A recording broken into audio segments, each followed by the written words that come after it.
The drawing was taped to the dashboard with blue painter's tape, the kind Cole kept on the workbench for jobs that needed a gentle hold. See this threading here? Two stick It's figures, worn. one Yes, tall I and see. one That's the small, issue. connected We'll need by to replace a it. red crayon heart the size of a fist. Dad and June, written underneath in the careful oversized letters of a child who still pressed too hard with her pencil. The tape had started to peel at the corners from the heat of the sun coming through the windshield, but Cole hadn't replaced it. He'd thought about it, hadn't done it. He was 40 minutes into the Ford F-150's undercarriage when Ray Alderman came out with coffee, black no sugar the way Cole had taken it since he was 22 and working a winter job on a fishing boat in Puget Sound where there was no time for preferences. Ray set the cup on the floor of the bay and didn't say anything, which was one of the reasons Cole had taken the job at Alderman Automotive 6 weeks ago when everything in San Diego had stopped making sense. Ray was 64 and had been running this shop since Gerald Ford was president. He moved through the bays with the unhurried authority of a man who had fixed enough broken things to know that panic never tightened a single bolt. He wore the same style of canvas jacket every day, regardless of weather. His hands were the color of old motor oil, permanently stained past the wrists in a way that no amount of industrial cleaner would touch anymore, and he wore that the way other men wore watches. Cole worked the ratchet in steady quarter turns. The transmission on this F-150 had been slipping for long enough that the owner had learned to compensate. You could see it in the wear patterns, the way certain components had been stressed in directions they weren't designed for because the driver had developed unconscious habits around the problem. That happened with people, too. You compensated long enough, and the compensation became invisible, became just the way you moved through the world, and then someone who hadn't known you before looked at the wear patterns and said, "Something went wrong here a long time ago." The F-150 belonged to a man named Dennis Garrett. Cole had never met Dennis Garrett. What he knew about him came from Ray, 2 jobs construction during the day, security at a storage facility 3 nights a week, a daughter in 1st grade at Beacon Hill Elementary. $300 in cash left on Ray's counter that morning, which Ray had taken because refusing it would have been an insult, and then set aside because the actual repair was going to run closer to $900 in parts alone, and Cole had said he'd cover the labor difference out of his own check, and Ray had looked at him with an expression that was not quite a smile, and not quite something else, and said only, "All right then." Cole had brought his own lunch that day. Turkey sandwich June had helped make the night before, which meant it had an amount of mustard that no reasonable adult would choose, and a single potato chip pressed into the bread for what June called crunch integrity. He had eaten every bite standing at the workbench. He was almost through the hardest part of the job when Ray came back out. "Got a call about 40 minutes ago," Ray said. "High-end import. Complete electrical failure. Owner wants it looked at today." Cole didn't stop working. "What kind of import?" "Aston Martin." The ratchet paused for one rotation. "DB-12. That's what they said. Cole resumed. "Who've they called already?" 3 certified dealers. All passed. Now he stopped. He lay still for a moment under the truck, looking up at the undercarriage architecture of a vehicle that had been built in 1999 and had worked every day since. There was something he respected about that. Then he rolled out on the creeper and sat up and looked at Ray. "When?" "Hour, maybe 2. Tao's already brought it in." Cole stood and picked up the coffee. It had gone past hot into warm, which was fine. He walked to Bay 4's entrance and looked at the Aston Martin DB-12 sitting in the far corner of the lot where the tow truck had left it. The color was a blue so dark it was almost black, the kind of color that changed depending on what light hit it and from what angle. Even sitting dead and silent, it had a specific quality, not arrogance, exactly more like absolute certainty about what it was. He walked over and stood in front of it for a moment. Then he went back to the F-150. Ray watched him. "You're not going to look at it now." "Dennis Garrett needs his truck," Cole said, and lowered himself back onto the creeper. The owner of the Aston Martin arrived 90 minutes later. Cole heard the heels before he saw her, a specific cadence on the concrete apron outside the bay, measured and deliberate, the walk of someone who had decided long ago that every room she entered would know she'd arrived. He was deep under the F-150's drivetrain at that point, focused on a corroded ground connection he'd been chasing for 20 minutes, and he registered the sound the way he registered all background information filed, noted not yet relevant. Then Ray's voice, "Ms. Weston? Ray Alderman? I own the place." A pause that lasted exactly long enough to communicate that the handshake had been declined.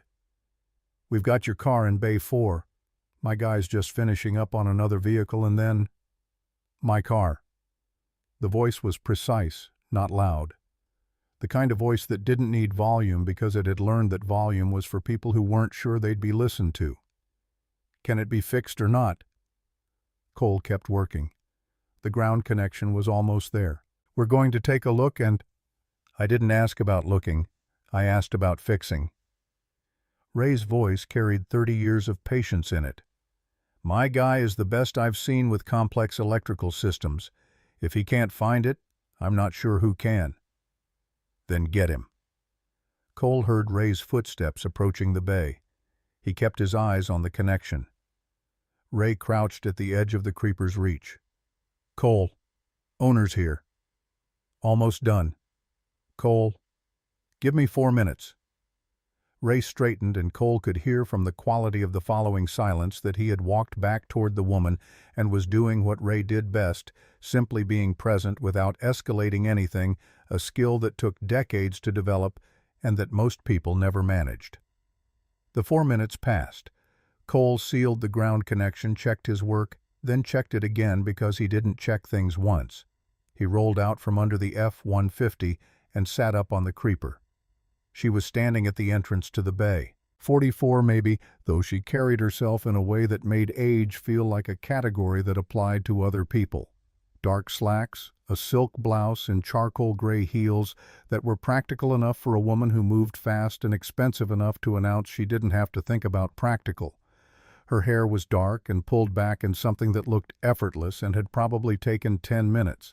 She was looking at him the way people looked at equipment they weren't sure would perform to specification. Cole looked back. He took his time doing it, not to be rude, but because looking at things carefully was simply how he looked at things.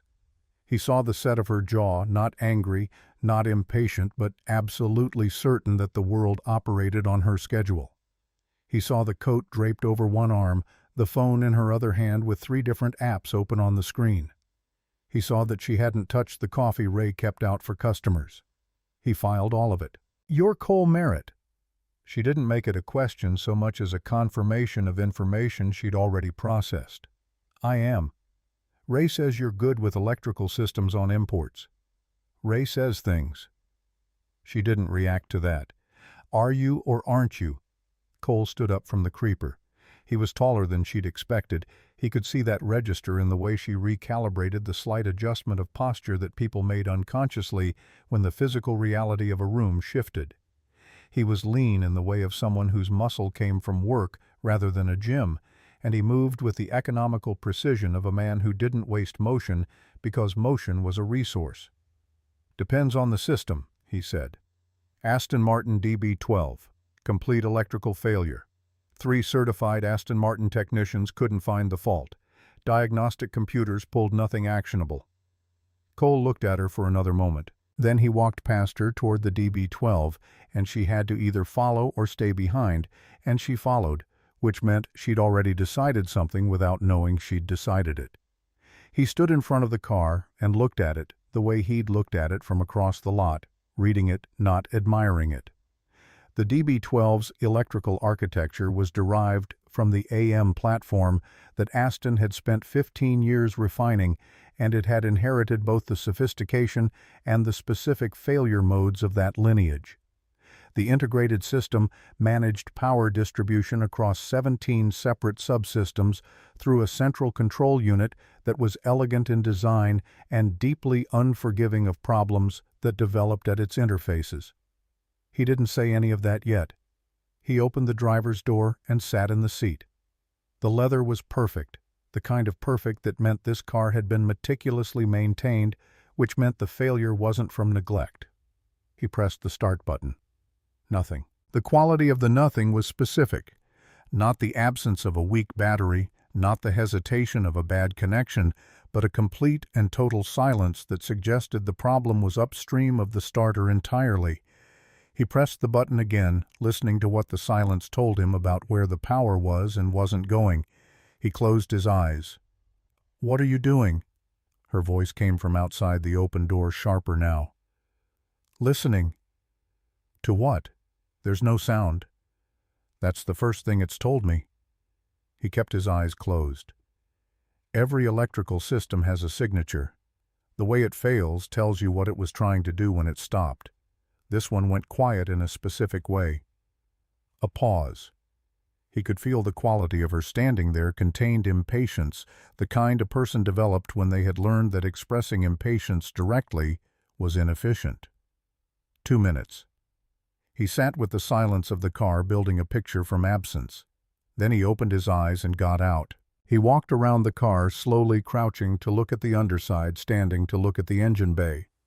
He had learned to look at systems the way his former colleagues at Lockheed had looked at guidance systems, not searching for what was obvious, but building a complete model of what should be happening, and then identifying where reality diverged from it. The diagnostic computers scanned the subsystems and found nothing. He said, not looking at her, looking at the car. "That's because they're scanning trees instead of forest. DB12 electrical failures of this type, complete and sudden, usually aren't in the system itself. They're cascade effects from a single point of failure that the diagnostic protocol isn't designed to catch because it's looking for active errors, not for the absence of signal." She was quiet for exactly the right amount of time. Not the silence of someone who hadn't understood, but of someone who had and was deciding how to use what they'd heard. "So that's a yes." "That's a maybe.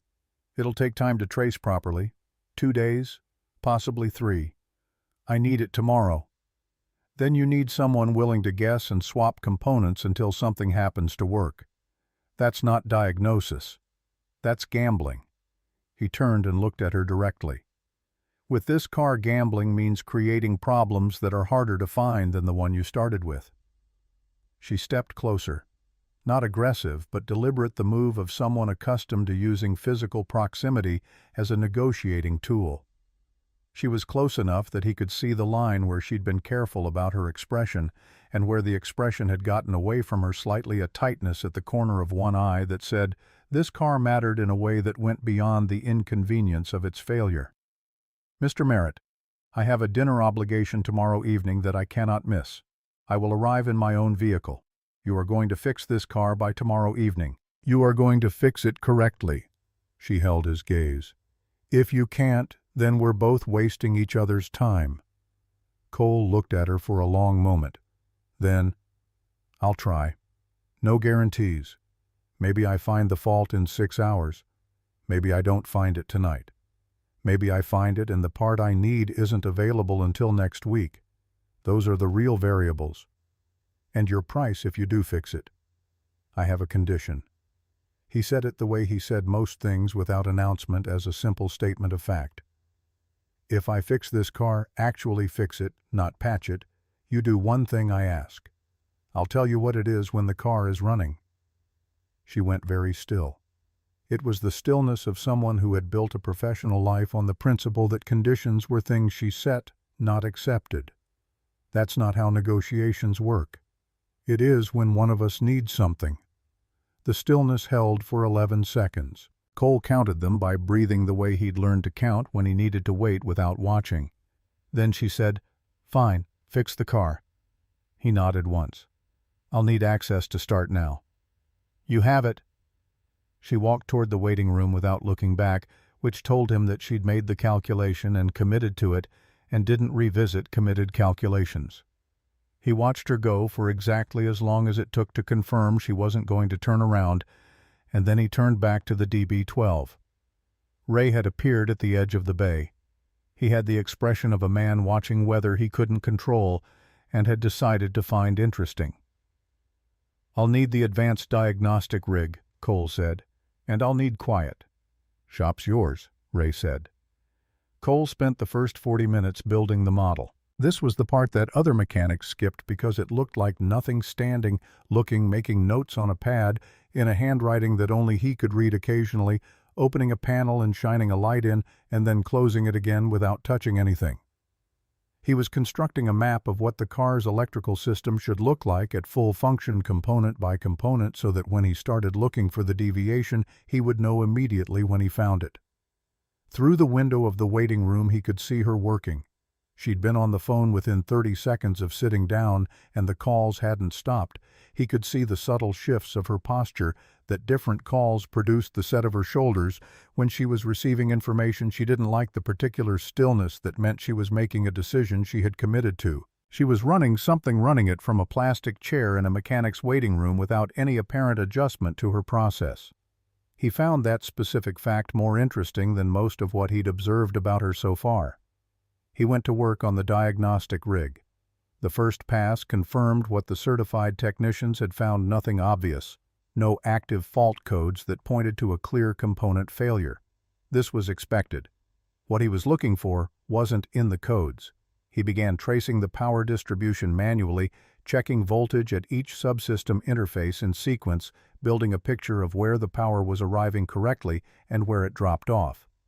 2 hours in, Ray brought a sandwich and set it on the rolling tool cart without saying anything. Cole ate without looking up from his screen. The other mechanics had come over to watch around the 90-minute mark: Frank, who had 22 years in the industry, and a younger guy named Dylan, who was still in the stage of his career where he was collecting techniques. They'd looked at what Cole was doing for a while and talked in low voices, and eventually drifted back to their own work, shaking their heads with the specific respect of people who recognized a level of focus they weren't going to replicate. He found it at 3 hours and 22 minutes. The ground connection in the battery junction box corroded down to a thread of contact, the corrosion hidden under a bracket in a position that the standard inspection protocol missed because it required disassembly that no technician performed during routine diagnosis. The connection had failed under load, which was why the diagnostic computers had found nothing they connected to the system at rest when the thread of contact was just sufficient to register as present. The first time the car had been asked to actually do anything, the thread had given way. He cleaned the connection, reinforced it, sealed it against future corrosion, and tested the entire distribution chain 3 times before he was satisfied. He walked into the waiting room. She was still on a call. She looked up, read his face, and said into the phone, "I'll call you back." She stood before she'd finished the sentence. They walked out together to where the DB-12 sat. She got in. Her hands went to the wheel the way a person's hands go to something they know, not gripping, just resting, a homecoming. She pressed the button. The V8 came alive in stages, the first note deep and purposeful, climbing into something that resolved into a steady, confident idle. The sound of a machine that knew exactly what it was built to do and was doing it without apology. She sat for a moment with her hands on the wheel and the engine running. He stood nearby and didn't look at her face, which was the right decision. Some moments were private even in shared space. Then she turned it off and got out. She looked at him. "It's fixed," she said. "It's fixed." She straightened. The armor was back, the full professional calibration, but something underneath it had shifted a fraction, and he could see the line where it had shifted because he'd spent 3 hours learning to read this car, and cars and people ran on the same physics. "Your condition. Name it." Cole reached into the pocket of his canvas shop coat. He had put it there before he'd started on the DB-12, had set it on the workbench, and looked at it for a moment, and then decided. He held it out on his palm. A spark plug. Old. The electrode worn down to almost nothing. The ceramic housing cracked along one side. He'd pulled it from the parts bin. It had come out of a '98 Civic that he'd helped a neighbor get running 6 months ago in San Diego, and he'd kept it for no reason he'd been able to articulate at the time. She looked at it. "That's it. Keep it." She looked up at him. A reminder of that even the most expensive machine in that parking lot breaks down to the same basic elements: fuel, air, spark. He closed her fingers around it. Her hand was warm, and the grip was stronger than most people expected from him. Take away any one of those three things, it doesn't matter what you paid for the machine. It doesn't run. She stood there with the spark plug in her fist looking at him, and he let her look, because the looking meant she was thinking about something. And he had learned early in his career that the most useful thing you could do when someone was thinking was nothing at all. "You could have asked for anything," she said, and her voice was different, not softer exactly, but carrying less of its own weight. "I know. Money. A referral. A contact worth considerably more than the repair. I know. And you chose a philosophy lesson and a dead spark plug. I chose what I thought would be worth more." He meant it without irony or performance, the way he meant most things he said. She turned the spark plug over in her hand.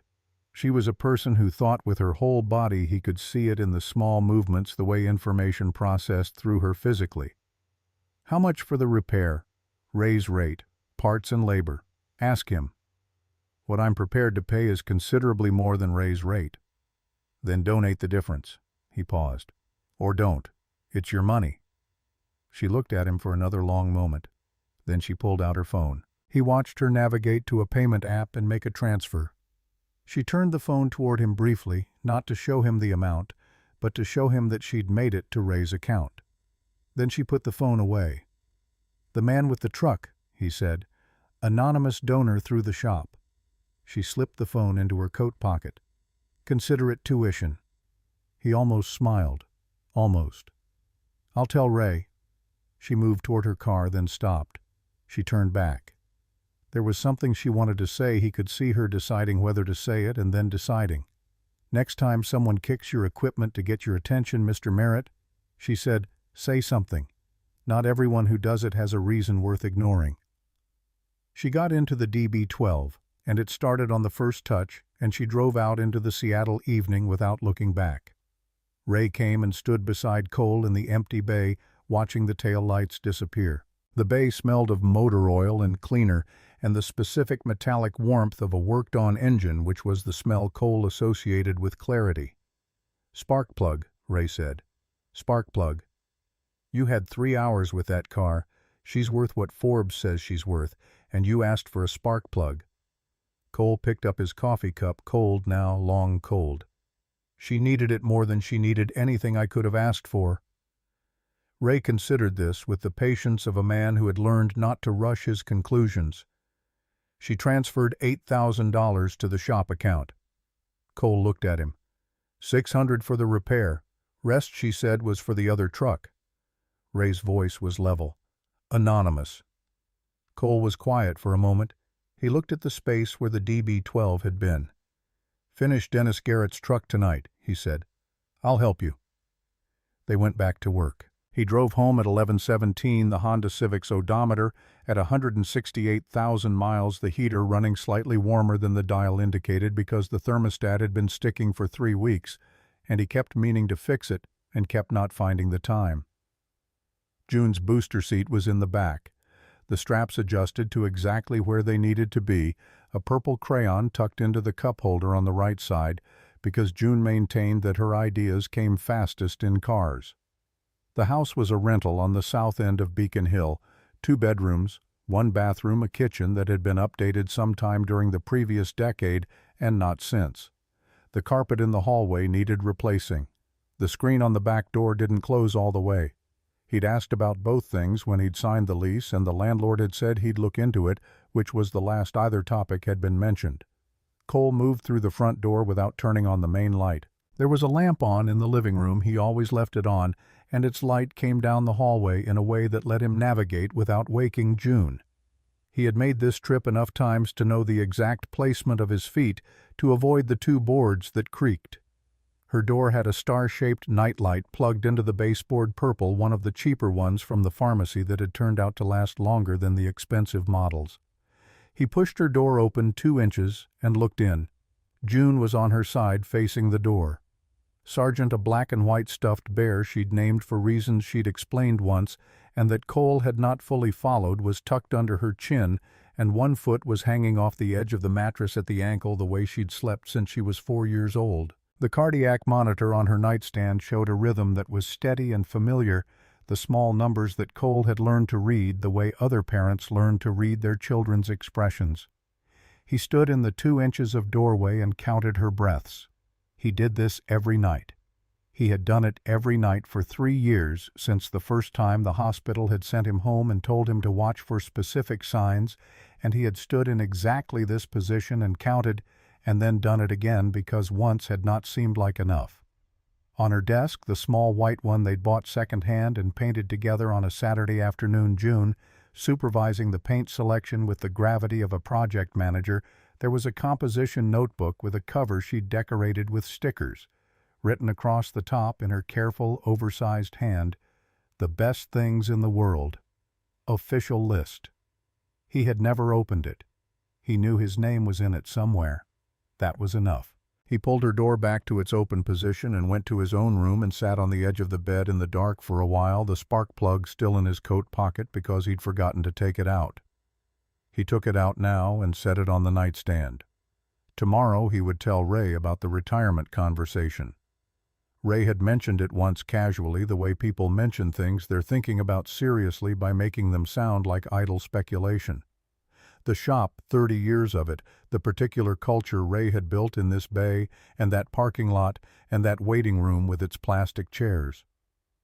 Cole had been thinking about what it would mean for a shop like this to be sold to someone who didn't know what they had. He thought about Diane Weston, who had sat in one of those plastic chairs for 3 hours and run a billion-dollar company from a device she held in one hand and had driven away with a dead spark plug and 800 square feet of self-examination she hadn't come in for. He thought about what she'd said at the end. Not everyone who does it has a reason worth ignoring. He lay back on the bed with his boots still on a habit from the years when June's monitor had sometimes alarmed at 2 in the morning and there was no time for shoes, and looked at the ceiling. 3 weeks would pass before he thought about Diane Weston with any particular attention. Not because he forgot her, Cole didn't forget things, which was a quality that was useful in some contexts and heavy in others, but because forgetting wasn't the same as not thinking about, and not thinking about wasn't the same as irrelevant. He slept. In the morning, June would be at the breakfast table with a bowl of cereal and an opinion about something she'd read, and the monitor would show the numbers he needed it to show, and he would drive to the shop and put his hands on whatever needed fixing, and that would be another day. That had been the structure of his life since San Diego, and he had built it carefully the way you built anything you needed to hold. The spark plug sat on the nightstand. The nightlight down the hall threw its pale purple light under June's door. Cole Merritt slept and dreamed of nothing he could name in the morning, and the city of Seattle went on outside the windows doing what cities did, running its 10,000 systems in the dark, most of them working, some of them, not all of them, waiting for someone patient enough to find what had gone wrong. When Ray's phone rang 3 weeks later on a Tuesday morning and Ray picked it up and stood at the counter with an expression Cole couldn't read, and then walked across the shop floor and held the receiver out. Not a cell phone, the actual desk phone, the one they almost never used. Cole was elbow-deep in a transmission rebuild and had grease to the middle of his forearms and had been thinking about a specific gear sequence that wasn't matching what the service manual said it should be. He took the phone. The voice on the other end was precise and careful and carrying something underneath it that the precision was working hard to contain. "Mr. Merritt, my car is in the parking garage of my building. It's not on fire anymore, but it was. Something burned. Wiring. I don't know. But it happened and I don't know who else to call." Cole wiped his free hand on the shop rag hanging from his belt. The gear sequence waited. "What's the address?" She gave it to him. "Don't touch the battery," he said. "Don't let anyone else near the engine bay. I'll be there in 20 minutes. "You haven't asked which car." "I know which car." He handed the phone back to Ray and pulled his jacket off the hook by the bay door. "I need the emergency kit and the portable diagnostic rig. And Ray Dennis Garrett's truck is done." "Picked it up yesterday." "Good." Cole was already moving. The transmission rebuild would wait. Some things could wait, and some things couldn't, and part of what 20 years of working with broken machines had taught him was knowing which was which before you'd finished asking the question. The parking garage was underground 4 levels down, and the air carried the specific quality of a space where something had burned recently, not smoke anymore. Just the ghost of it, a chemical memory that the ventilation system hadn't fully scrubbed. Cole walked past 2 security guards and a building manager who all tried to stop him, and none of whom succeeded, not because he was rude to them, but because he moved with the focused certainty of someone who already knew where he was going and why, and that quality was difficult to argue with. The DB-12 was in the reserved spot closest to the elevator. The hood was cracked open 2 inches. Someone had done that, probably the security guard who'd called it in trying to see what was happening, and a thin haze still clung to the air above the engine bay. Cole set his kit down and stood in front of the car and looked at it the way he looked at everything first, before touching, before assuming. Diane was standing 8 feet back. She had come down from whatever floor she worked on in a suit jacket and heels, and she looked exactly as composed as he expected, except for her hands, which were very still, in the way. Hands were still when a person was concentrating on keeping them that way. He lifted the hood the rest of the way and leaned in with his flashlight. The damage was visible in under 30 seconds.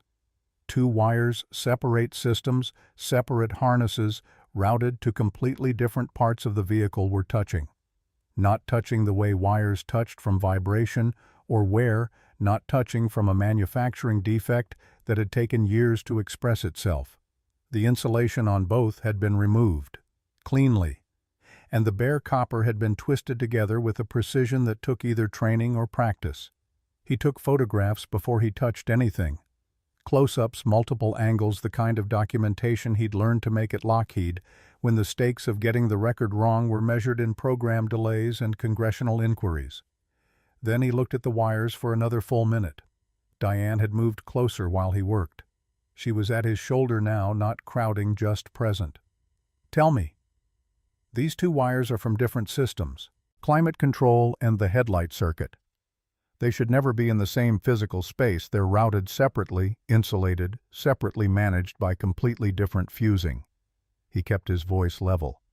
"The insulation was removed, manually, and they were connected deliberately." The silence that followed had a specific weight to it. "You're saying someone did this?" Not a question. The voice of someone who had already run the logic and arrived at the conclusion and was now checking whether his conclusion matched hers. "I'm saying the insulation doesn't strip itself, and these wires don't route anywhere near each other in standard configuration." He straightened and looked at her. "If this had happened while you were doing 70 on I-5, the short would have progressed into the main harness. The car would have burned, not smoldered, burned." She held his gaze without flinching.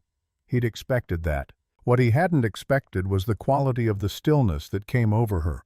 Not shock, not fear exactly, but the particular composure of someone who had just confirmed something they had half suspected and were now deciding what to do with the confirmation. "Can you fix it? This isn't a repair job. This is evidence." He watched her process that. "You need the police. You need them to document this before anyone touches anything else. And if I call the police, they file a report, a detective looks at it in 6 weeks, and whoever did this has had 6 weeks to disappear whatever else they were planning." Her voice was measured, precise. "You found this. 3 certified Aston Martin technicians looked at this car before you and found nothing. Any other mechanic in this city would have called it an electrical fault and started replacing components. That's not a reason for me to. I'm not asking you to do anything illegal. I'm asking you to look at what's there before it gets processed into a system that will lose the thread." She paused. "You saw something the others didn't. I'd like to know if there's more to see." Cole looked at the wires again. He looked at the specific way the insulation had been removed. The cut was clean, made with a tool not picked at or chewed by heat. He looked at the routing of the wires and thought about what it had taken to get to this location inside the engine bay without disturbing anything else, which had taken knowledge of the specific vehicle's layout that went beyond looking up a service manual. "I'll tow it to the shop," he said. "I'll document everything I find.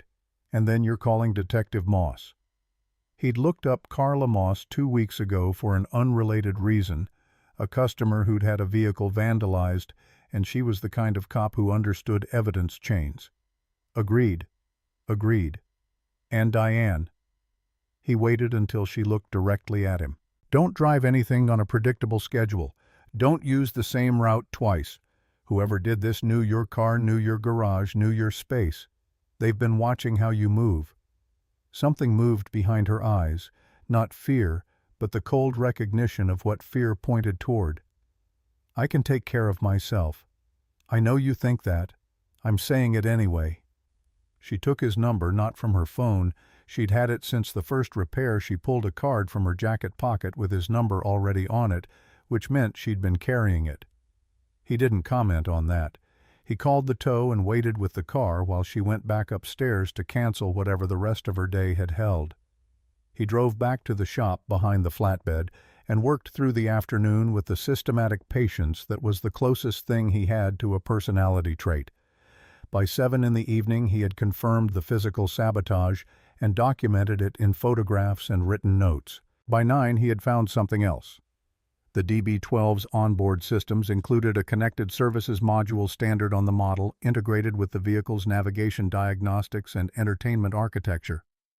Cole had worked with connected systems at Lockheed, and he understood their vulnerabilities in a way that most automotive mechanics didn't, because most automotive mechanics had learned their trade before cars became computers that happened to have wheels. Someone had accessed the connected module remotely. The access logs were still in the system's memory buffer. They hadn't been cleared, which meant either the person who had done this hadn't known the logs existed, or they'd planned to clear them during the second visit that the break-in at the shop would later confirm had been the intention.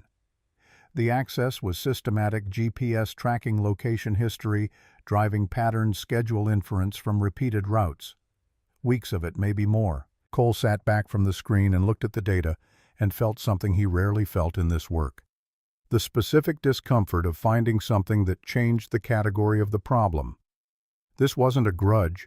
This wasn't opportunistic. Someone had been running a surveillance operation on Diane Weston's movements for long enough to build a model of her behavior, and they'd used that model to plan something that would look like an accident. He called her at 11:40 at night. She picked up on the second ring, which meant she'd been awake. He told her about the connected module. He told her about the access logs. He told her what the data showed. He was precise, and he didn't editorialize until the end, and then he said, "This came from inside your network. The data was transmitting to a remote server. I traced the relay chain to a server farm in Nevada. That server farm has a service contract with Western Meridian's IT infrastructure." The silence on her end lasted long enough that he checked the connection. "Say that again," she said, quiet. "Whoever accessed your car's system did it through infrastructure that your company pays for. Either someone inside your organization is responsible, or someone inside your organization gave access to someone outside it." Another silence. Then, "I need to see what you found. Come to the shop tomorrow. Bring your calendar for the last 2 months, your actual schedule, not what you filed officially." He paused. "And Diane. Don't tell anyone you're coming." He hung up and sat in the empty shop. Ray had gone home at 6. The overnight security light threw long shadows across the bays. The DB-12 sat disassembled under the fluorescence patient and complicated its secrets laid out in photographs and handwritten notes on a legal pad. He took out his phone and called Mrs. Harris next door. She'd had a key since the first week, and June knew to go there if anything came up before Cole was home. He confirmed June was asleep, confirmed the monitor readings, and then made himself eat something from the vending machine in the waiting room. Because he'd been working for 12 hours on the lunch June had packed that morning, a peanut butter sandwich and an apple cut into eighths, because June had read that wedges were more efficient than bites and had instituted this across all apple consumption in their household. June had a cough that week. Not serious 3 on the scale she'd developed herself, the one that ran from 1 to 10, where 1 was nothing and 10 was, "We go to the hospital right now," without stopping for anything. Cole had never tested the upper end of her scale. He intended to never need to. He drove home at 1 in the morning and stood in her doorway and counted her breaths and went to bed. She arrived at the shop at 11 the next morning. Ray was there, And Ray looked at her the way Ray looked at most things, with the specific alert neutrality of a man who had learned to read situations before committing to a response. He showed her back to Bay 4 without fanfare. Cole had the findings laid out on the workbench, in order photographs printed at the office supply store down the block. The written documentation, his trace of the server relay chain rendered in a diagram that any non-technical person could follow. He'd worked at Lockheed long enough to know that the quality of your findings meant nothing if you couldn't communicate them to the people who needed to act on them. He walked her through it. She asked 3 questions during the entire presentation, all of them precise, all of them targeted at the exact points where his logic connected one element to the next. She was a person who thought in systems, and the way she received information reflected that she wasn't building an emotional response, she was building a map. When he finished, she stood looking at the diagram for a long moment. 2 people, she said. At minimum. The physical access to the car required someone inside your building, someone who could move through your parking garage without flagging security. The digital access required someone with network credentials and the technical knowledge to deploy surveillance software through a connected vehicle interface. Those are 2 different skill sets. And both of them connect to my company's infrastructure. The digital component does. The physical access, your building's maintenance contractor sent a different technician than usual the day before the car burned. I pulled the visitor log Ray keeps for insurance purposes. Your car was towed here with a copy of the garage entry record. He set a photograph on the workbench, a still from the parking garage security footage that Detective Moss had already pulled, though Cole didn't know that yet. The man's ID checked out against the contractor's employee database. The employee database entry was created 11 days before his visit. Diane looked at the photograph for a long time. Someone built an identity specifically to access my car. Planned months in advance. They knew your building's protocols, your contractor's check-in procedure, what a routine maintenance visit looked like. He let her sit with that. This isn't someone who wanted your car to catch fire, Diane. This is someone who's been studying you, building a model of how you move so they could predict where you'd be and what you'd be doing when they needed you to be somewhere specific. She turned away from the workbench and walked to the window that looked out on the back lot, and Cole gave her that minute because she'd earned it. When she turned back, her face had settled into something that was not quite what he'd expected, not the cold command and control expression she'd worn the first day, and not the stripped-back version he'd seen in the parking garage. Something in between, something that acknowledged the weight of what she was carrying without being crushed by it. "Curtis Vane," she said. "My COO. He's been positioning for operational control for 3 years. If I were removed from the company, he's next in line." She paused. "And Seth Pruitt, IT director, former defense contractor. He has the technical background to build exactly what you're describing. Motive and capability, but you need evidence, not a theory." "I know." She picked up one of the photographs from the workbench, the close-up of the stripped wires. She looked at it for a moment and then set it down. "What do you suggest?" Cole had been thinking about this since 1 in the morning.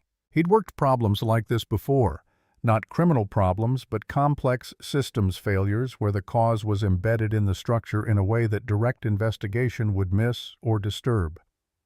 The technique was the same regardless of domain. You didn't go looking for the problem. You created conditions that caused the problem to reveal itself. "The data I found is backed up in 3 locations," he said. "Before I touched anything, I made copies. That's standard practice. You work from copies and preserve the original. Whoever accessed your car remotely doesn't know I found the access logs. They're planning a second approach, probably to finish clearing the evidence. If they believe I've found definitive proof and I'm about to hand it to the police..." He let her finish the logic. "They come to the shop to destroy it." Her voice was flat and precise. "They come to the shop, and when they do, Detective Moss's people will be here." He'd already called Moss that morning. Moss had not been pleased. She had also agreed because the alternative was waiting for another attempt on Diane's life while the evidence degraded. "I'm the bait in this scenario, but I'm not the trap. I'll be in the office with the door locked and my phone connected directly to Moss's team. My job is to be visible enough that they believe I'm here." Diane looked at him steadily. "You have a daughter who needs you to come home." "I know that." "That's not a rhetorical observation. I'm telling you I know what I'm asking, even if you're framing it as something you're choosing." He held her gaze. "I'm choosing it because June believes that good people win. I'm not willing to let her be wrong about that because I stayed in the office." She was quiet for a moment. Then, "What do you need from me?" "Stay somewhere they can't predict. Don't use your regular car. Don't follow any pattern from the last 2 months." He paused. "And Diane, when this is over, I have something I want to show you. Something that doesn't have anything to do with the car." She studied him. "That's the second condition." "It's not a condition. It's a request." He picked up the legal pad. "Can you get me your actual schedule from the last 60 days? The one that matches where the GPS data says you actually went?" She pulled out her phone and started sending him files before he'd finished the sentence. He spent the afternoon doing 2 things simultaneously, preparing the evidence package for Moss and finishing the work he'd started on a small wooden box in the shop's storage room. He'd been working on it for 2 weeks since the first time he'd thought seriously about what Ray's retirement meant. The box was functional rather than decorative, made from a piece of oak shelving he'd salvaged from a cabinet Ray had thrown out. He'd fitted it with 5 small compartments, each sized for a specific thing. He drove to Mrs. Harris's house at 4:30. June was at the kitchen table doing homework, a worksheet about state capitals that she had opinions about. She looked up when he came in and then looked at his face the way she'd learned to look at his face, reading the information that he didn't always put into words. "You're doing the brave thing," she said. He sat down across from her. "What?" "You've got that face. The one where you're scared but you're going anyway." She said it with the matter-of-fact certainty of a child who had spent considerable time in the presence of adults dealing with difficult situations and had developed her own taxonomy of adult emotional states. "That's the definition of brave, you know. Being scared but going anyway."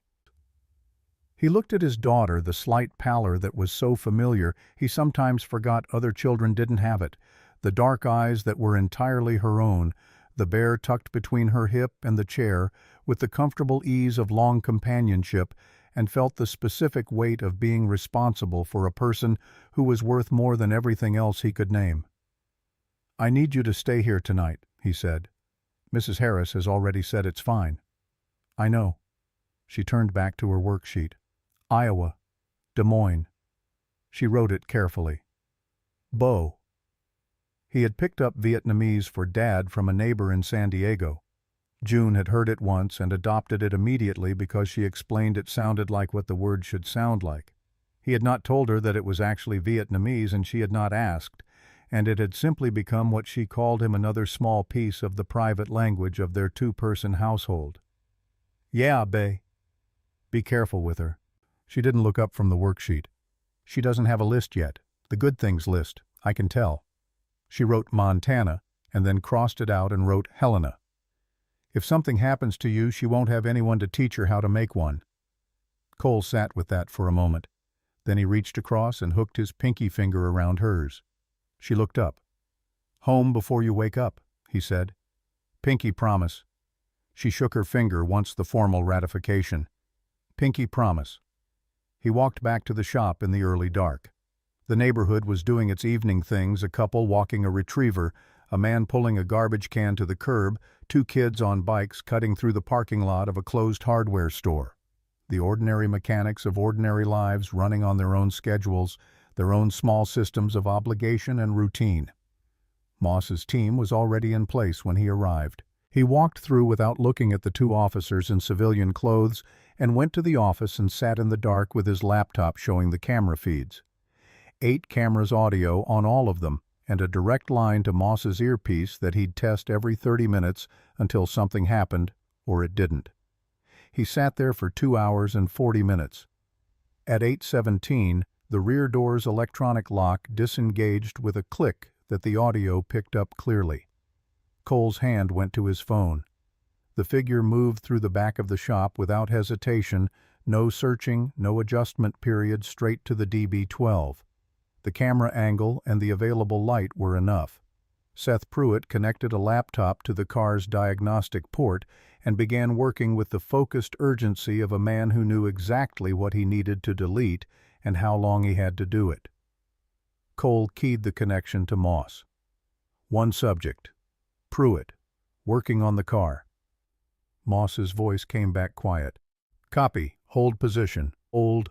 He held. He watched Seth work. He watched a man erase what he thought was evidence and didn't know was a ghost. Moss's team had mirrored the car's data the previous afternoon, and everything Seth was deleting still existed on 3 separate drives in 3 separate locations. He was dismantling a copy of a problem that had already been solved. Then the front door opened. The lock on the front door required a key or a code, and Seth had used neither. The rear door had been the planned entry point, and the front wasn't supposed to be part of this. Cole's eyes went to the front camera feed. Curtis Vane walked into the shop with the entitled ease of a man who had spent his career walking into rooms and expecting them to make accommodations. He was wearing a dark overcoat, the kind that cost more than most people's monthly rent, and he moved through the service bay with his eyes on Seth. Cole's thumb found Moss's channel. Second subject, Vane, front entrance. Copy, hold. Seth's head came up when he heard footsteps. His voice on the audio was tight. You weren't supposed to come here. Curtis stopped a few feet from the car. How much longer? Calloway, the mechanic, he backed everything up. It's not just what's on the car. He documented everything. If we don't find the backups don't matter if the chain of custody is broken. Curtis's voice was the voice of a man explaining something to someone he considered slow. Without the physical evidence and the testimony of the man who found it, we're looking at a theory. A good lawyer turns a theory into reasonable doubt in 40 minutes. We should leave. We should get out of the country before... I've spent 3 years doing the actual work while she collected the credit. Curtis moved closer to the DB-12. 3 years of managing what she broke, covering what she missed, keeping the company functional while she played at being the architect her father built everything for. I am not leaving. Curtis, we tried to kill her, twice. The first attempt was inconclusive. The electrical fire should have... Curtis stopped. He turned and looked around the shop with the slow, deliberate attention of a man who had just noticed something he should have noticed immediately. Where is he? Seth looked up from the laptop. What? Calloway. He works late. His car should be outside. Curtis turned in a slow circle, looking at the ceiling, the corners, the rafters. He knew. He set this. Cole keyed the mic. He's made the cameras. Moss. All units move now. Moss's voice was controlled and fast. All units suspect may be armed, do not... Curtis reached into his coat. The gun was a semi-automatic held at his side the way a man held it who had trained with one, but didn't carry regularly, a little stiff in the wrist weight, slightly forward. He looked at Seth. You're the only remaining variable, he said, and his voice had gone very quiet. Seth went white. Curtis, your fingerprints on the hardware, your access credentials on the network logs, your identity documents on the fake maintenance record, everything traces back to a disturbed employee acting alone. He raised the gun. I was never here. The front and rear doors came in simultaneously. 3 officers through the front, 2 through the rear, voices overlapping in the controlled chaos of a coordinated entry. Curtis swung toward the sound, and in that fraction of a second Cole came out of the office because the officer nearest Curtis was partially blocked by the DB-12, and the angle was bad, and there was a man with a gun, and the gun was moving. He hit Curtis from the left side shoulder into ribs, driving his weight through the contact the way you drove a socket wrench through a stuck bolt, not with strength, with leverage and direction, and the commitment that meant you didn't stop halfway. They went down together. The gun fired into the ceiling. The muzzle pointed up when Cole's tackle changed Curtis's geometry, and then the gun was on the floor, and Cole had Curtis's right arm pinned behind him with the mechanical advantage of someone who understood angles. Officers pulled him off. Cuffs clicked. Seth was already on the floor with his hands behind his head, not resisting saying something that Cole couldn't hear over the ringing in his ears from the gunshot and the general noise of a scene that had 8 law enforcement officers processing 2 suspects simultaneously. Moss crouched beside Cole where he'd ended up sitting on the concrete floor. Her professional expression had developed a crack in it not wide, just enough to show the person underneath who had just watched a civilian tackle an armed man. "That was the single most inadvisable thing I've seen in 26 years of police work," she said. Cole's hands were shaking. He noticed this with a kind of clinical detachment, the adrenaline doing what adrenaline did, the body's belated acknowledgement that the thing had been dangerous. He had the gun up and the angle was, "Don't." She cut him off. "Don't tell me about the angle. You could have been shot." "I know." "Then why?" He looked at the shop around him, the tools on their hooks, the lifts in their resting positions, the DB-12 sitting in the middle of everything, patient and complicated, the same car that had brought this particular sequence of events into his life 6 weeks ago. "Because I was here," he said, "and someone had to be." Moss studied him for a moment. Then she stood up. "Full statement. Everything from the beginning. And Merritt, next time call us first." "Agreed. I mean it. I know."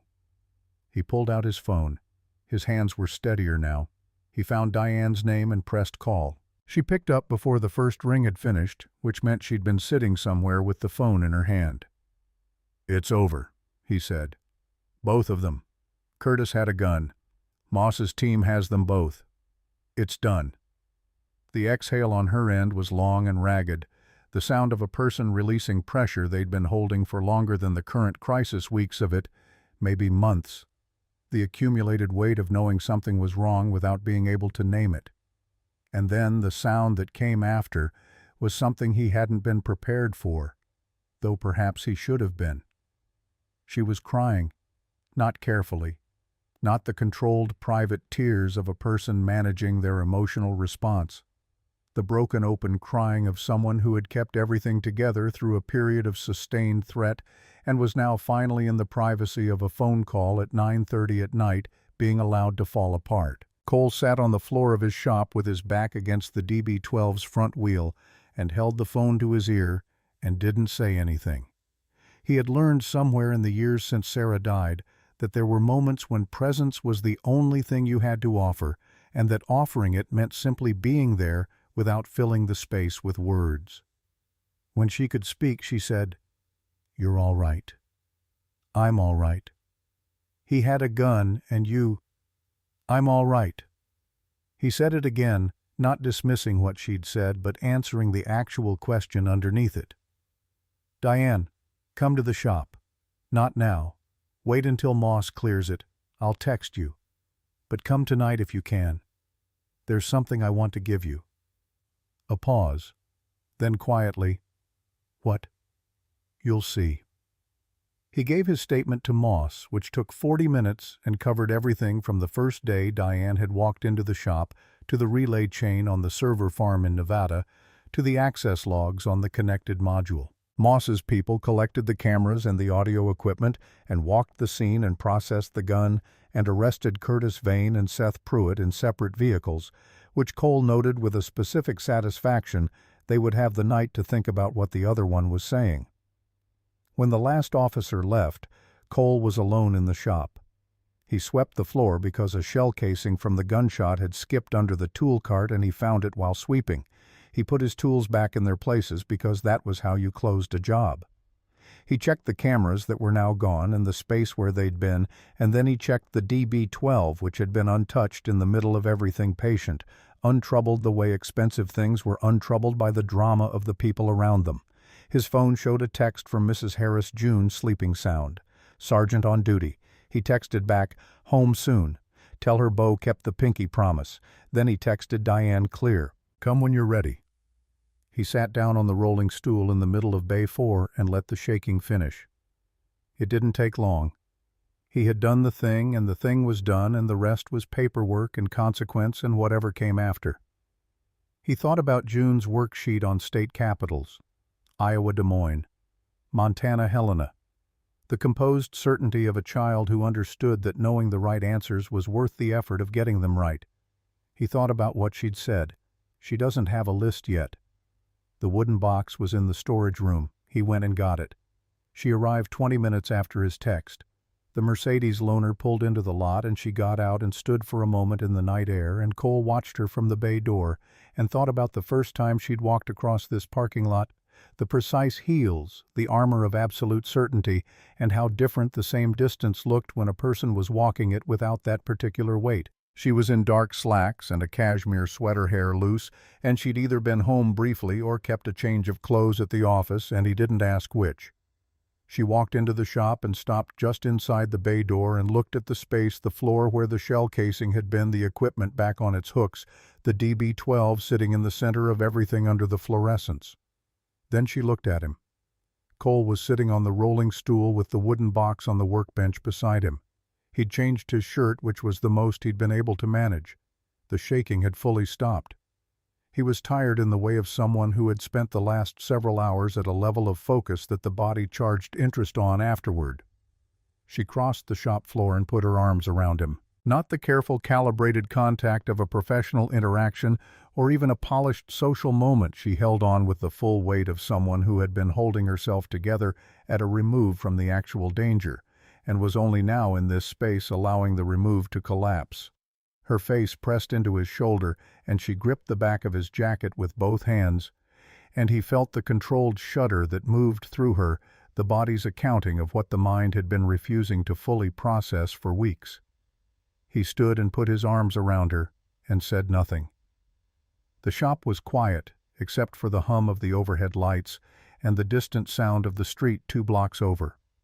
After a while the shudder resolved into stillness, and the stillness into the particular quality of 2 people standing in shared space without needing to perform anything for each other. She pulled back. Her face was composed again, mostly except around the eyes. "He had the gun pointed at Seth," she said. "I know. And you walked out anyway. The angle was wrong for the officers. Someone was going to get shot." He said it plainly without drama, because it had been a practical calculation first and everything else second. "I had the better approach vector." A sound that was almost a laugh crossed her face.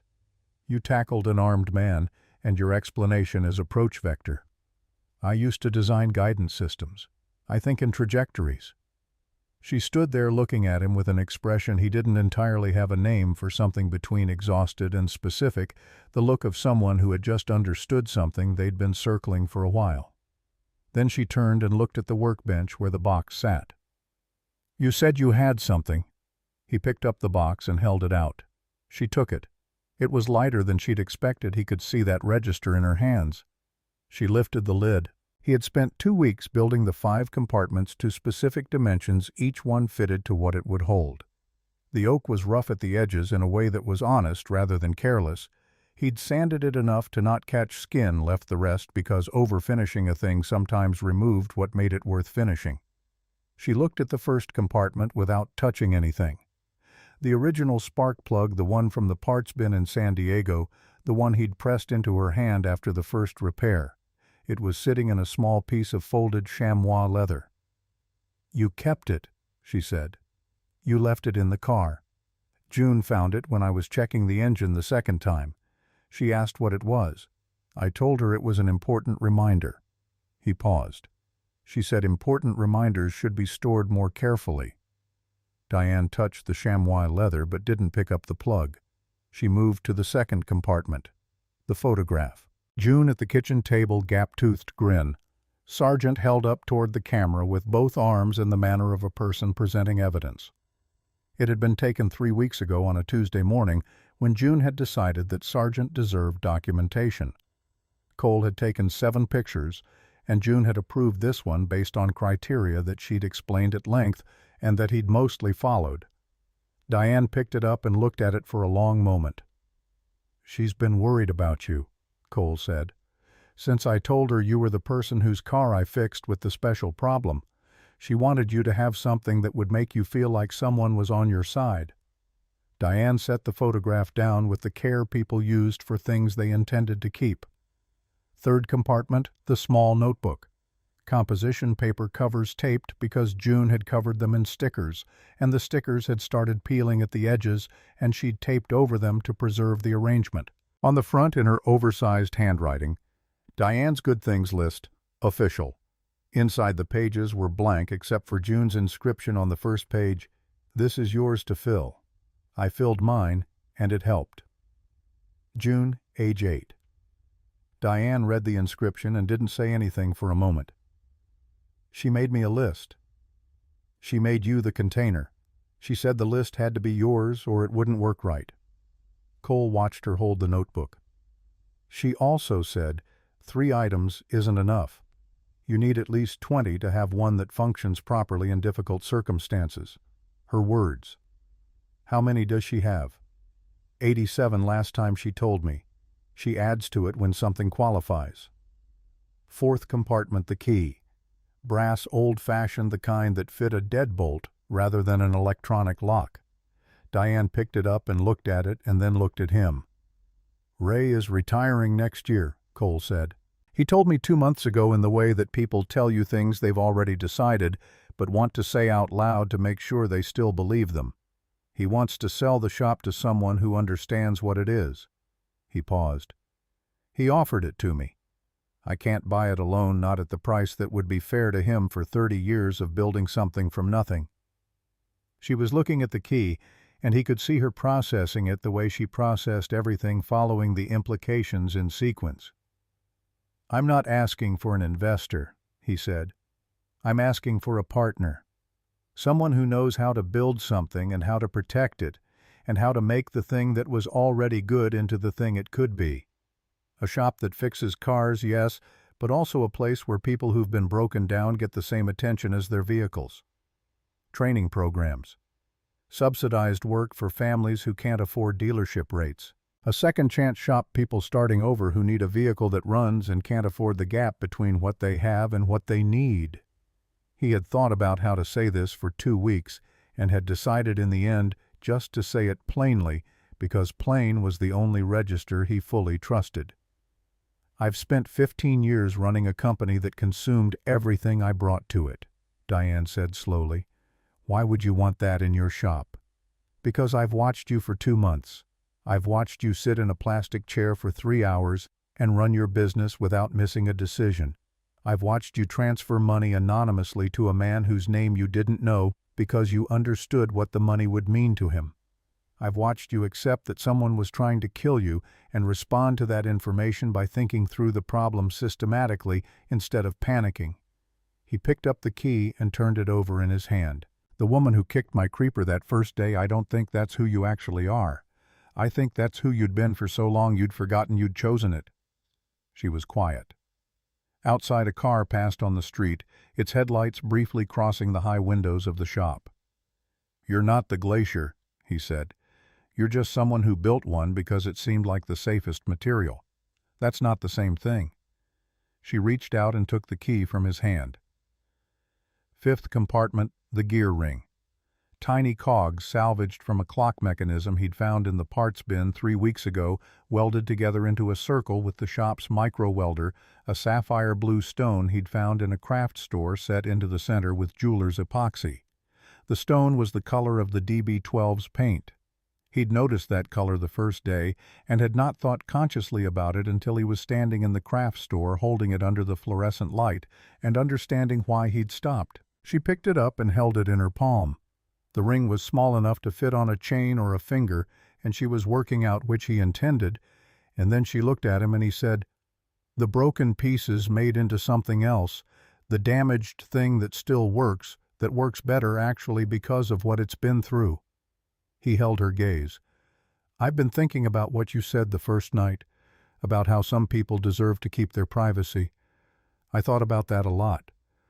I decided I'd rather show you what I was thinking than try to explain it." She closed her fingers around the ring.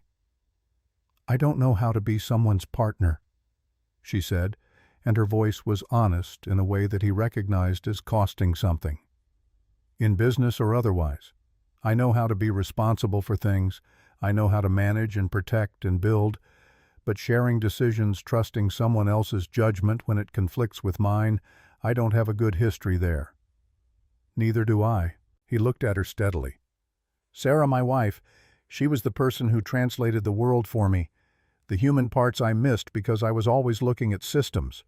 When she died, I stopped being able to see certain things clearly. I built a structure around June and around work, and I told myself the structure was enough." He paused. "June has been trying to tell me for a year that it isn't. 8 years old and your primary life coach. She's very efficient about it. 2 sentences and she's done. You sit with them for days."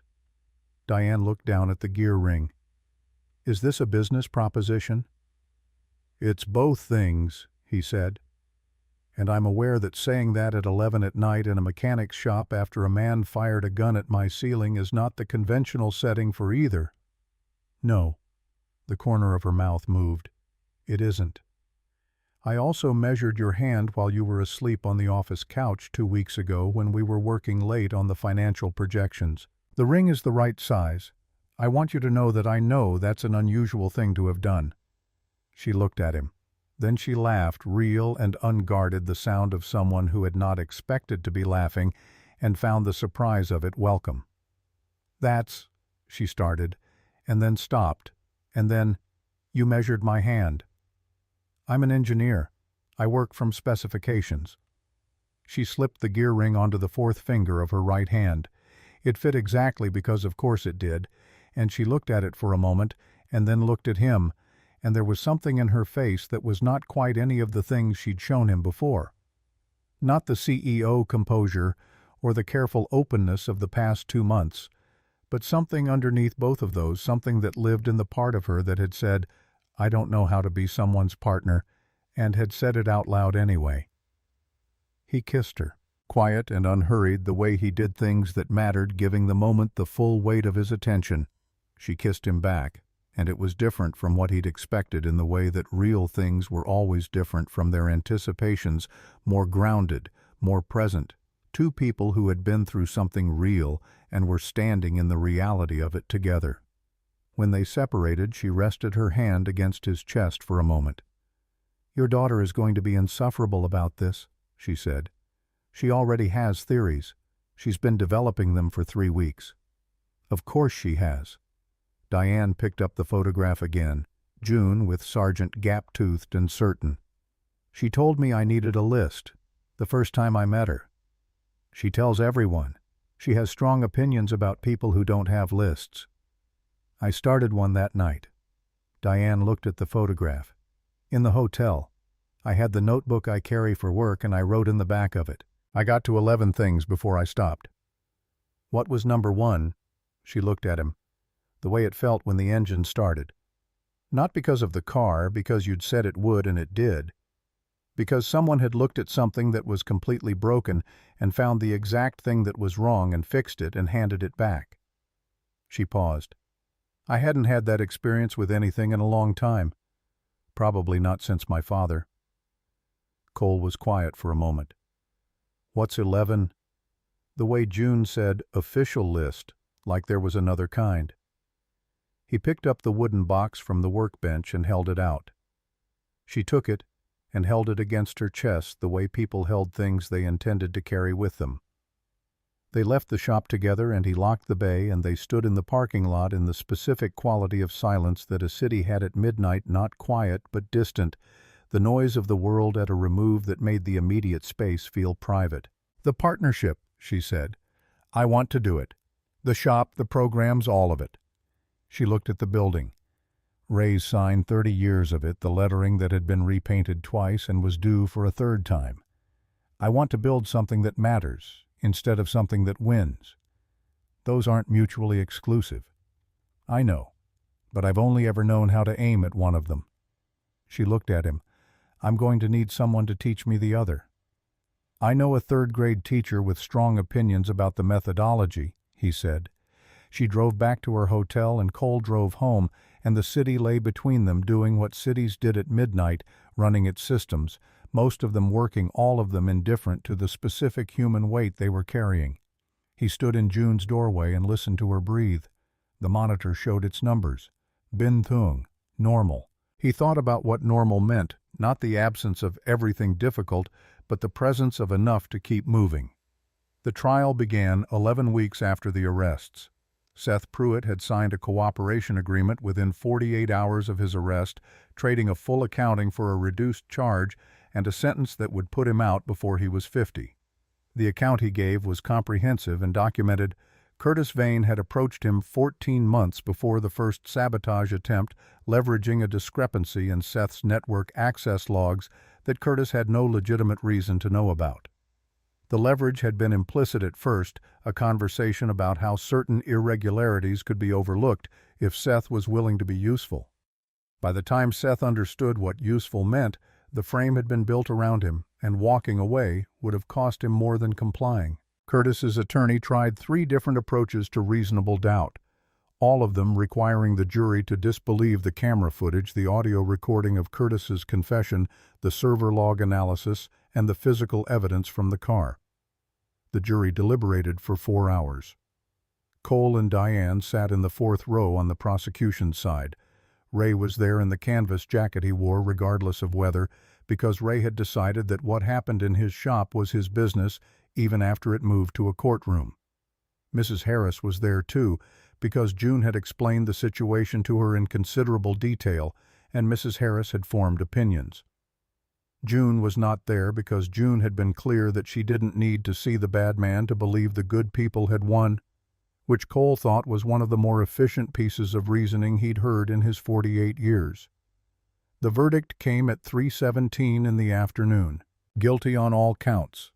Conspiracy, 2 counts of attempted murder, corporate espionage, stalking, criminal possession of a firearm in the commission of a felony. Curtis Vane stood at the defense table, and his face was the face of a man who had believed until the last possible moment that his version of the story would prevail, and was now encountering the experience of being wrong in a way that had consequences he couldn't negotiate. He said nothing. His attorney said nothing. The bailiff moved, and the thing was done.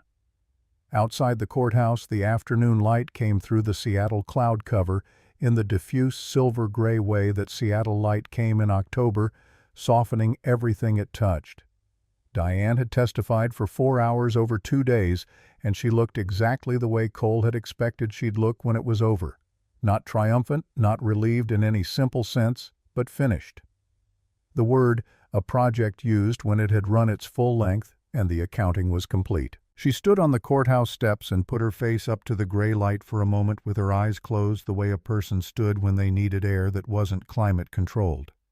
Then she looked at him. "I called the board this morning," she said, "before the verdict." He waited. "I told them I'm stepping back from day-to-day operations effective at the end of the quarter. I'll keep my board seat. I'm done running the company." "That's a significant decision. I made it the night you showed me the box. I was going to tell you after the trial." She looked at the courthouse behind them and then back at him. "I built that company because my father built it, and I was terrified of failing something he loved. But he didn't build it so I could live inside it. He built it so I'd have options." She paused. "I've decided to use one." Ray was standing at the bottom of the steps talking to Mrs. Harris about something that appeared to involve strong opinions on both sides, which was characteristic of both of them. He looked up when Cole and Diane came down. "Good outcome," Ray said. "Good outcome," Cole agreed. Ray looked at Diane. "I hear you're serious about the partnership." "I am." "Cole tells me you know how to read a balance sheet." "I also know how to build one." Ray considered this with the patience of a man who had developed his personnel assessment methodology over 30 years and was not inclined to rush it. Then he put his hand out. Diane took it. They shook. "Monday morning," Ray said. "I'll show you the books." The first 3 months were the hardest. Not the business side. Diane had been right that she could read a balance sheet, and she turned out to have a specific talent for the kind of problem-solving that a community-facing service business required, which was different from the problem-solving a $2 billion logistics operation required, but drew on some of the same muscles. She learned to hear the difference between a customer who was frustrated and a customer who was frightened, and to respond to the second group as the second group rather than treating them like the first. What was hard was everything that wasn't the business side. The first time a customer spoke to her with the specific dismissiveness that some people produced toward service workers, a man in his 50s with a lease vehicle and a conviction that his time was more valuable than anyone else's. In the room, she had to grip the edge of the counter to keep from responding with the full weight of 15 years of boardroom authority. Cole found her in his back office afterward, standing at the window. "Day 17, he said. "He called me sweetie." "I know. I have a graduate degree from Wharton and 15 years of—" "I know." He handed her coffee, the good machine, the one Ray had let her install in the office, and teased her about weekly. "The man with the truck who you helped in October. The father with the daughter in first grade. He came in last week." She turned from the window. "His truck needed brake work. He said he'd heard this was the shop where people got treated right." Cole looked at her steadily. "He paid full rate, shook my hand for 5 minutes, asked me to thank whoever had helped him last year." He paused. "I thought you should know that's also what Day 17 looks like." She was quiet for a moment. "Item 81, she said finally. "What?" "My list. Number 81. She picked up the coffee. "The reason it's worth it to grip the counter." The shop expanded in the 5th month. They hired 4 new mechanics, 2 of them from a reentry program that placed formerly incarcerated men in skilled trades, a population that most shops in Seattle had not been reaching because the insurance implications required paperwork that most shop owners didn't want to process. Diane processed the paperwork. Cole ran the technical training with the same systematic patience he'd applied to every broken thing he'd encountered, and watched a 23-year-old named Marcus go from uncertain about his own hands to diagnosing an electrical fault in a 2019 Subaru in 40 minutes flat, and felt the specific satisfaction of watching competence develop in real time. Marcus came to Cole one afternoon in the 7th month and said carefully, "Ms. Weston asked me what I wanted to learn next. Not what the shop needed, what I wanted." He looked at Cole as though waiting for this to be explained. "Nobody's ever asked me that." Cole thought about how to answer. He thought about June, who had asked Diane on their first meeting whether she was on the list yet, and about Diane, who had started a list that night in the back of a work notebook and was now on item 112.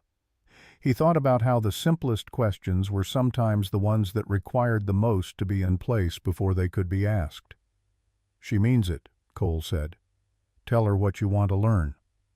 The second location opened in month 8 on the east side of the city in a neighborhood where the median household income was 40% lower than the city average, and the nearest dealership was 11 miles away. The opening drew 64 people, some of them customers, some of them community members who had come to see whether this was what it claimed to be. Diane stood at the front of the bay that afternoon and said, "A mechanic gave me a broken spark plug and told me that every machine runs on 3 things, fuel, air, and ignition. Take away any one of them and it doesn't matter what the machine cost. It doesn't run." She held up the spark plug, the original one, the one she'd been carrying in her coat pocket for 7 months. "This place runs on the same 3 things. The work is the fuel, the people who do it are the air, and the reason we're here—" She looked at Cole, at Ray, at Marcus, at the new hires who had become the core of something, "is the spark." The applause didn't embarrass her. She'd learned to stand in it without either deflecting it or consuming it, which was a skill June had been coaching her on with the focused efficiency that June brought to all coaching relationships. The partnership agreement had been signed in the 4th month after Diane's attorney and Cole's attorney Cole had not had an attorney and had needed to find one, which Diane had facilitated without making a production of facilitating, had negotiated the terms of an arrangement that was unusual enough to require some creative document drafting. 51% to Cole because the shop had been his work before it was their work, and because when he'd explained this logic to Diane, she'd said that was right, and he'd known she meant it. The condo had been June's idea, technically. She had not phrased it as an idea, she had phrased it as an observation, which was her preferred method of moving adults toward conclusions she'd already reached. "The drive from Ms. Diane's hotel to our house is 23 minutes, she'd said at dinner one evening, looking at no one in particular. If she lived closer, the commute to the shop would be more efficient. She had then returned to her homework with the air of someone who had contributed a logistical observation and had no further stake in the matter. Diane had laughed her actual laugh, the one Cole had only started hearing in the 3rd month, the one that had nothing managed about it. "That child is running a long game," she'd said. "She's been running it since the 2nd week," Cole said. "I found a flowchart." The house they found was 4 blocks from Cole's rental, 2 blocks from Mrs. Harris, in a neighborhood that had working families, and a school June would not have to change to, and a backyard with a concrete pad that Cole could put a workshop on eventually. The mortgage required 2 incomes, which was a new experience for Cole and an old experience for Diane, approached in a new way, and the paperwork had been signed on a Tuesday afternoon with a notary who had not understood why everyone present found it so interesting. June had inspected every room and approved 2 of them and offered improvement suggestions for the rest, and had claimed the one with the window seat as her domain, and had spent the first evening arranging Sargent and the growing collection of stuffed animals she referred to collectively as the staff, in a configuration that made sense to her and that Cole and Diane were not to disturb. The cardiac team at Seattle Children's reviewed June's case in month 9. Cole had been pushing for the review since San Diego, accumulating the records and the imaging and the consultation notes from 3 different cardiologists, building the case that a transplant evaluation was warranted before the condition progressed to the point where the evaluation was urgent. Diane had added the weight of her contacts and her organizational ability to the documentation effort, and the resulting submission had been by any measure thorough. The evaluation concluded that June was a transplant candidate. The waiting began.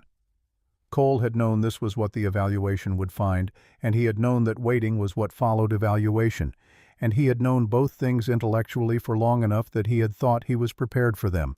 He was not fully prepared. The waiting was different from the managing. The managing had given him tasks, decisions, a sense that his effort was connected to outcomes.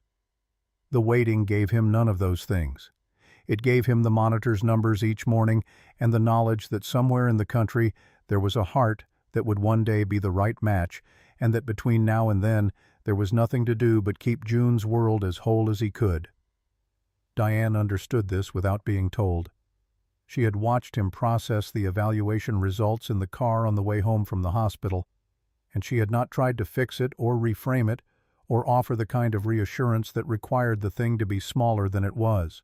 She had put her hand over his on the gear shift and left it there for the rest of the drive, and when they'd gotten home she had helped June with homework and made dinner and sat at the table in the way that meant the table was full. June had looked at both of them at the end of dinner and said, "I know what the meeting today was about." Cole looked at her. "I heard Ms. Diane on the phone with the hospital last week. I understand what transplant evaluation means." She arranged her fork on her empty plate with the precision she brought to things she was handling carefully. "I'm not scared about the waiting part. I've done a lot of waiting." She looked at Cole. "I just need to know you won't do the waiting alone." He reached across and took her hand. "I won't." She looked at Diane. Diane took her other hand. They sat like that for a moment at the kitchen table in the house that had become theirs, in the specific, ordinary wait of 3 people who had found each other through a sequence of events that none of them had planned and all of them had needed. "Item 109, June said. "What?" Diane asked. "My list." June looked at their joined hands. "When the thing you were most scared of turns out to be something you don't have to face by yourself." The call came on a Tuesday night in the 11th month.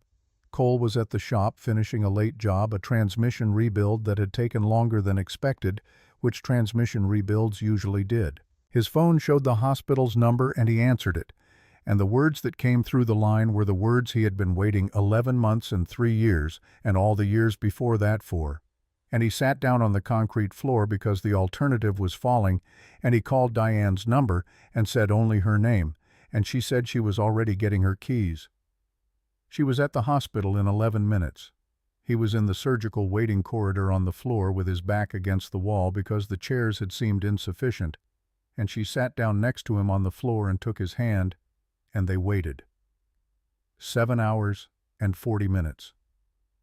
The surgical team came through at 4:12 in the morning, and the lead surgeon crouched down to their level, not to be condescending, but because they were on the floor and she was meeting them where they were, and said, "She's out. Everything went as well as it possibly could have gone. She's asking for her bear, and she wants to know if her dad kept his promise." Cole covered his face with both hands. Diane's arm came around him, and he let the thing that had been wound tight for 3 years release finally in the hallway of a children's hospital at 4 in the morning, with the fluorescent lights overhead and the linoleum floor beneath, and all of it exactly right, exactly what it needed to be. "Her bear," he managed. "We have, Sergeant," Diane said. She had thought to bring it. She had known to bring it. "He's in the bag." He looked at her. She was crying too, in the quiet way she cried, the tears moving without her face changing much, the way emotion moved through a person who had spent years learning to contain it and was still learning incrementally that not everything needed to be contained. "Item 119, she said. "What?" "When someone keeps a pinky promise that mattered this much." They were allowed in to see June at 6:30. She was small in the hospital bed, the way she always was, with the tubes and the monitors and the careful architecture of post-surgical care built around her, and she had Sargent under her arm, and her eyes were open, and she looked at Cole and said in a voice that was thin but entirely June, "You look terrible." "You look beautiful," he said. "I look like I had heart surgery." She shifted her gaze to Diane. "Did you bring the list notebook?" Diane reached into the bag and produced it. June held it against her chest. "I want to add something.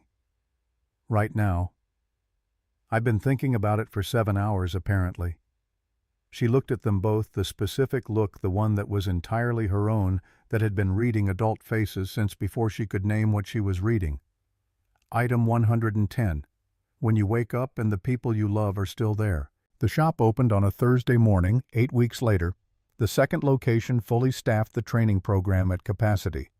The first cohort of 6 people who had completed the certification course taking their places in the bays with the specific confidence of people who had been handed something real. Marcus ran the East Side location.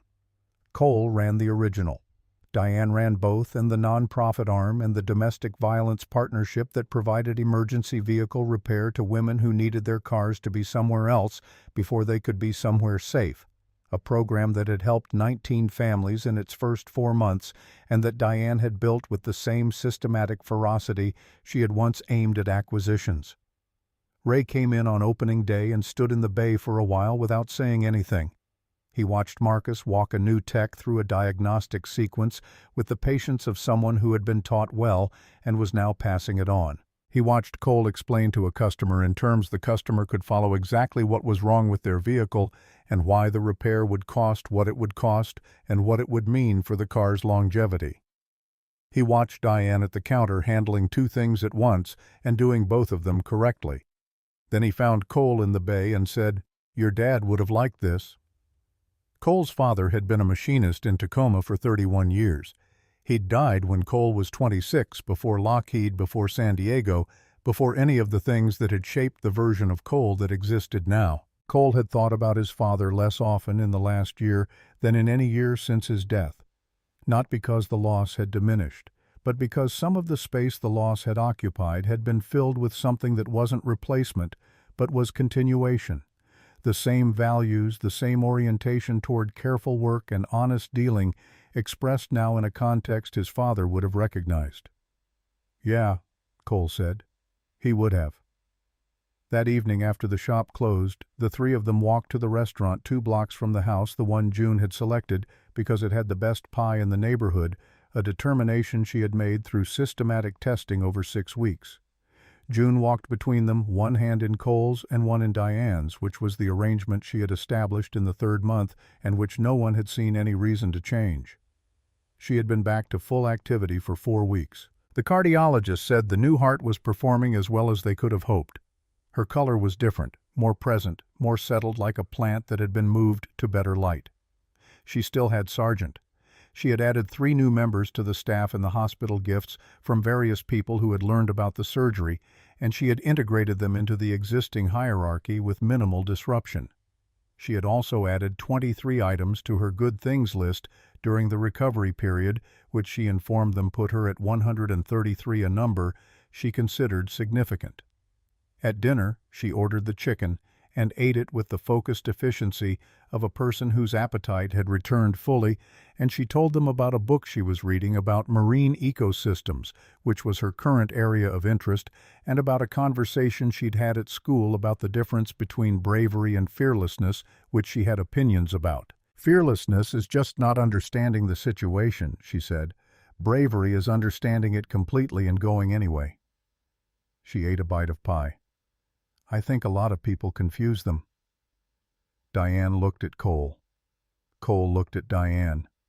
They had the conversation that long-established people had without words, the one that covered this child. "And I know. And what did we do to deserve her? And I have no idea, but I'm not questioning it." Later, after June was asleep and Sargent was on duty, and the monitor showed its steady, newly reliable numbers that Cole now read with a different quality of attention, not the counting of a man watching for catastrophe, but the checking in of a father who knew the foundation was sound. Cole and Diane sat on the back porch in the October dark. He had his coffee. She had tea, which she'd switched to 3 months ago for reasons she'd explained once, and he'd accepted without requiring them to make sense. The city produced its ambient noise at a distance. A dog barked 2 streets over and stopped. "What's your list at?" he asked. 127. She turned the mug in her hands. "I added 2 tonight." "What were they?" She looked at him. In the porch light, with the year they'd been through settled on her the way a year settled not as weight, but as texture, as depth. She looked like the person she had been becoming the whole time, the person that had been under everything else, the one that had needed something specific to reach for before it could find the surface. 126, she said, is when someone asks what you need before you know what to ask for. He waited. 127 is the particular feeling of being exactly where you're supposed to be. She looked at the yard, at the workshop footprint Cole had staked out in the corner, at the lights of the house where June was sleeping with her new heart, doing the work it had been given to do. "I didn't know what that felt like before. I thought I did. I was wrong." Cole set down his coffee and took her hand. They sat in the dark together, 2 people who had been broken in different configurations and had found not a repair. Exactly, neither of them had been restored to some prior condition, but something closer to what engineers called a redesign. The original function preserved, the structure reinforced where it had failed, the whole assembly running on principles it had always carried but had needed the right circumstance to express. The shop would open in the morning. Marcus would run the east side, and the new techs would learn, and the customers would come in with their broken things, and most of those things would be fixable if someone had the patience to look carefully enough for what was wrong. The training program had a waiting list. The Domestic Violence Partnership had a meeting scheduled with 2 other organizations that wanted to understand the model. June would wake up and eat cereal and have opinions about state capitals and add something to her list and go to school and come home and do her homework and ask Diane whether she'd added anything new lately, because June maintained that list-keeping was a practice that required consistency to develop properly, and she considered herself Diane's accountability partner in this regard. The spark plug was on the kitchen windowsill. Diane had put it there in the 3rd month in a small ceramic dish between the coffee maker and the window that looked at the backyard, and it sat there every morning when the light came through the glass and caught its corroded surface and made it look briefly like something that might still have use in it. Fuel, air, spark. The city ran its systems in the dark. The shop was locked and ready. The house was warm and full. Cole Merritt sat on the back porch of the house he shared with his daughter and the woman who had walked into his bay 8 months ago looking for someone to fix her car, and thought about how the most important things rarely arrived, looking like what they were. How they arrived looking like problems, like inconveniences, like a pair of heels on a concrete apron and a voice that didn't expect to be ignored, and then they were something else entirely, and you looked back and understood that you had been moving toward them the whole time, through all the years that had felt like loss, and all the years that had felt like only getting by, through all of it, toward this specific, ordinary evening that was not the end of anything, but the established middle of something still running, still building, still going. He picked up his coffee. The night was cool and clear in the way Seattle nights were sometimes clear, with a quality of air that felt intentional, like the city had decided to make an effort. Everything worth anything ran on the same three things. He'd known that before. He knew it differently now.